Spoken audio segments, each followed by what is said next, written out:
So do you have anything to share with our audience as far as, how do you make it, let's approach schooling Mhm. with the mentality of we're going to go at your own learning rate Mhm. versus, well, we're going to get this book done this year and let's just push, Mhm. push, push through it. So how does that change the dynamics of day in and day out Mhm. homeschooling? Yeah, that's a good question.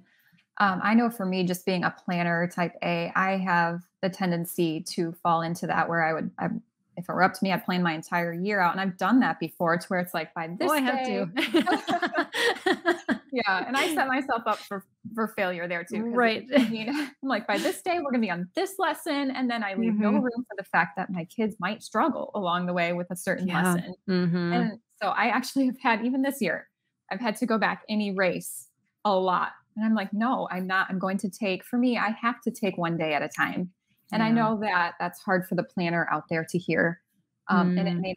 may or may not work for you, but I know that for me, taking that pressure off to be at a certain place during the school year has really allowed me to allow my children to go at the pace that makes sense for them. Mhm. So that if there is a day where they're just not getting the math concept, or there's a day where like, okay, we want to go on a homeschool hike today, and we're going to take a Mhm. little extra time in this subject so that we can take a break to go be out in nature and be with friends, Mhm. and allowing that to be okay.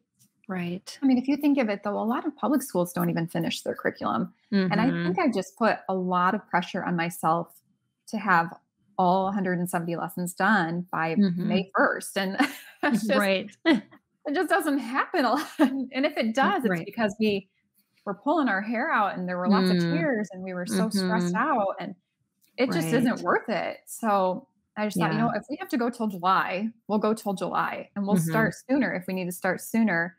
But just to even incorporate breaks, Yeah. because I get burnt out really easily. I mean, we can do Mm. the rigorous, all of the subjects in one day and go through a whole week. And I am so tired, like Mhm. exhausted. And I don't like school. The kids don't like school.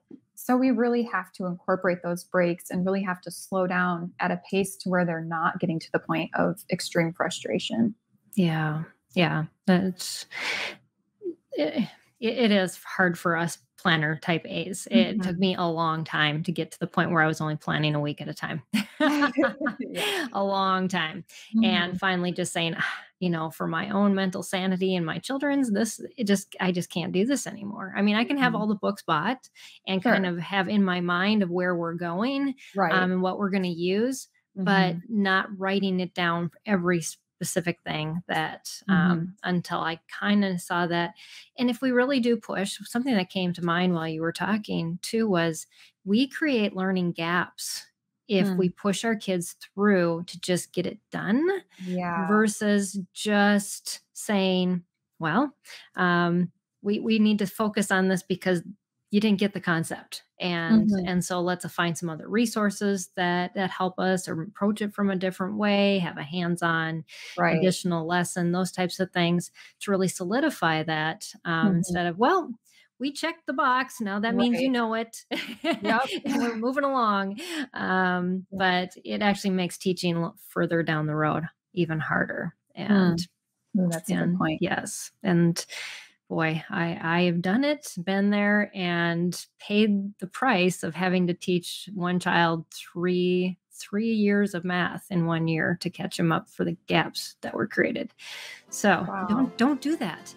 Oh, Learn from me. thank you for that. Yeah. If your child's That's going great. through a struggle.